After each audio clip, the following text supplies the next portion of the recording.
नमस्कार दोस्तों, my name is S Manas. In this video I am going to discuss about verb. अच्छा, इस video को शुरू करने से पहले मैं आपको एक बात बता दूं, इंग्लिश में फ्यूचर टेंस नहीं होता है। फिर से, फ्यूचर टेंस नहीं होता है। ऐसा मैं क्यों बोल रहा हूं, इस वीडियो के लास्ट तक देखिए, आपको पता चल जाएगा मैं ऐसा क्यों कह रहा हूं। तो चलिए, वर्ब क्या होता है। हालांकि वर्ब के बारे में हम लोग पहले पढ़ चुके हैं। वर्ब क्या करता है, वो किसी नाउन या प्रोनाउन के एक्शन दिखाता है या स्टेट दिखाता है। मैं डिफाइन भी कर चुका हूं। आगे बढ़ते हैं। आज करते हैं वर्ब का प्रकार। वैसे वर्ब का टाइप जो है बहुत सारा होता है, लेकिन बहुत सारा आपको याद नहीं रखना है। कुछ इंपॉर्टेंट है उसको याद रखेंगे। बट हाँ, मैं पूरा चार्ट दे रहा हूं, अच्छे से समझा रहा हूं, ताकि आपको जो है समझ में आएगा। आगे जो कंपटीशन की तैयारी कर रहे हैं या जो स्पोकन के लिए मुझसे जुड़े हैं, सभी के लिए बेसिक तो सबको चाहिए। बिना बेसिक को आप नहीं समझ सकते, इंग्लिश को अच्छे से नहीं समझ सकते हो। तो बात करते हैं वर्ब के बारे में। वर्ब का जो टाइप होता है उनमें से मैं पहला अगर बोलूँ तो होता है फाइनाइट वर्ब। फाइनाइट वर्ब, इसके बाद non finite verb. Finite verb का भी प्रकार है। कितने, देख लीजिए। फाइनाइट वर्ब का प्रकार एक होता है मेन वर्ब। मेन वर्ब का कई सारा नाम है। कुछ बुक में जो है lexical, ordinary verb, principal verb, full verb, बहुत सारे नाम है। तो आपको सिर्फ याद रखनी है मेन वर्ब। बाकी जितने नाम है बस समझने के लिए मैं दे दिया, और याद रहे ना रहे उससे कोई फर्क नहीं पड़ता। मैं बोलूँगा अक्सर मेन वर्ब। इसके बाद सेकेंड नंबर पर आता है, वो है हेल्पिंग वर्ब। या हेल्पिंग वर्ब को ऑक्सिलरी वर्ब भी कहते हैं। हेल्पिंग वर्ब ही मैं बोलूंगा, ठीक है।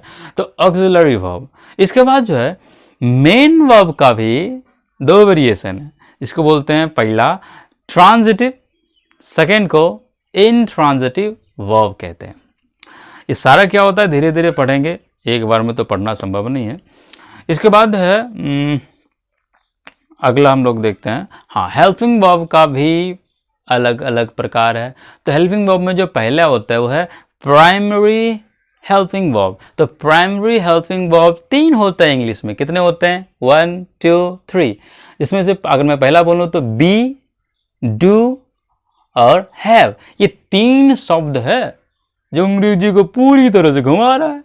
अगर आप समझ गए 3 शब्द तो आपके लिए अंग्रेजी आसान हो जाएगा। अच्छा, इंग्लिश में कोई फिक्स रूल नहीं होता है कि अगर मैंने बोला डू, हैव और बी, अगर हेल्पिंग वर्ब मैंने बोल दिया, इसका मतलब ये नहीं कि हमेशा हेल्पिंग वर्ब ही होगा। यह जो हेल्पिंग वर्ब तो है, लेकिन कभी कभी मेन वर्ब की तरह भी काम कर सकता है। इसलिए आपको रटना नहीं, समझने की कोशिश करनी है कि हेल्पिंग वर्ब कब होगा, मेन वर्ब कब होगा। मैं सारा बताऊंगा आगे। नेक्स्ट, हेल्पिंग वर्ब का सेकेंड अगर वेरिएशन बोलो तो वो है modal verb. Modal verb can, could, may, might, shall, should, would, etc. और बहुत सारे होते हैं। अच्छा, इसके बाद एक और है, उसको बोलते हैं semi modal verb. Semi modal verb क्या होता है, तो वो भी मॉडल वर्ब ही है, लेकिन वो कभी कभी हेल्पिंग वर्ब, ये कभी कभी मेन वर्ब की तरह काम कर लेते हैं। तो इसमें से सेमी मॉडल वर्ब में आउट टू आप अक्सर देख सकते हैं, यूज्ड टू को देख सकते हैं। इसके बाद देयर, नीड, ईटीसी और भी हो सकते हैं। चलिए, ये तो हो गया। आगे बढ़ते हैं। अब बढ़ते हैं नॉन फाइनाइट वर्ब में। नॉन फाइनाइट वर्ब भी बहुत ज़्यादा इंपॉर्टेंट है, जिनमें से पहला आता है इन्फिनिटिव। इन्फिनिटिव टिंग देख लीजिए। इन्फिनिटिव का भी अलग अलग वेरिएशन है, जिसमें से अगर मैं पहला बोलना चाहूँ तो हो जाएगा फुल इन्फिनिटिव, जो टू के साथ आता है, यानी कि टू इन्फिनिटिव। सेकेंड है बेयर इन्फिनिटिव। बेयर इन्फिनिटिव, इसमें टू नहीं आता है, जैसे कि रन, गो, कम, लाफ, ये सब क्या हो जाएगा, बेयर इन्फिनिटिव। आगे बढ़ते हैं। इन इन्फिनिटिव में लास्ट वाला अगर हो तो वो है स्प्लिट इन्फिनिटिव। अब देखो टू और वर्ब के बीच में कुछ नए शब्द आते हैं, कुछ शब्द आते हैं, वो शब्द क्या होते हैं आगे देखेंगे। कभी कभी एडवर्ब आ जाते हैं और भी आते हैं शब्द, बट ज़्यादातर एडवर्ब ही आते हैं। तो जो स्प्लिट इन्फिनिटिव होते हैं वह आगे पढ़ेंगे जब हम लोग अच्छे से समझेंगे, तो वहाँ पे मैं सारा चीज़ का एक्सप्लेन करूँगा, कोशिश करूँगा कुछ भी ना छूटे। बट ये जो क्लास में ले रहा हूँ बेसिक है, इसको बिना जाने आगे पढ़ने का मतलब होगा कन्फ्यूजन पैदा करना। तो हम लोग अगर बेसिक चीज़ को समझ लेते 102 वीडियो में, तो हमारे लिए इंग्लिश को समझना काफ़ी ज़्यादा आसान हो जाएगा। आपको रटने की ज़रूरत नहीं पड़ेगी, इतने सारे स्ट्रक्चर्स रटना, इतने सारे रूल्स, इतना रूल्स में पढ़ाने वाला नहीं, मुझे खुद नहीं आता रूल्स इतना। हाँ, आप समझ सकते हो अच्छे से। तो चलिए नेक्स्ट है, ये हो गया जिरंड। तो जिरंड का दूसरा नाम होता है वर्बल नाउन। हालांकि ये जो वर्ब होते हैं जिसको बोलते हैं V1 प्रेजेंट टेंस, अभी तुरंत पढ़ने वाला है, प्रेजेंट टेंस में ING जोड़ देते हैं तो जिरंड बन जाता है। लेकिन इसे जिरंड कहना गलत हो जाएगा, क्योंकि जिरंड और एक जो वर्ब होता है जिसको बोलते हैं V4 या ING फॉर्म, वो दोनों अलग अलग होते हैं, पर रूप जो होता है एक ही जैसा होता है। मतलब रूप एक है, दिखने में एक जैसा है, पर उसका फंक्शन अलग अलग होता है। आगे जस्ट अभी तुरंत समझने की कोशिश करेंगे। इसके बाद है लास्ट वाला पार्टिसिपल, जो बहुत ज़्यादा इंपॉर्टेंट है। पार्टिसिपल में आप उसका वेरिएशन देख सकते हैं, प्रेजेंट पार्टिसिपल, पास्ट पार्टिसिपल और परफेक्ट पार्टिसिपल। परफेक्ट पार्टिसिपल का भी एक्टिव में और पेसिव में वेरिएशन अब देखा जा सकता है। तो एक्टिव में जो वेरिएशन इसका आता है वो हैविंग के बाद थर्ड फॉर्म, अभी थर्ड फॉर्म क्या होता है अभी जस्ट देखने वाला है।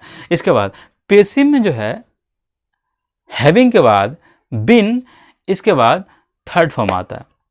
तो इतना चीज़ है।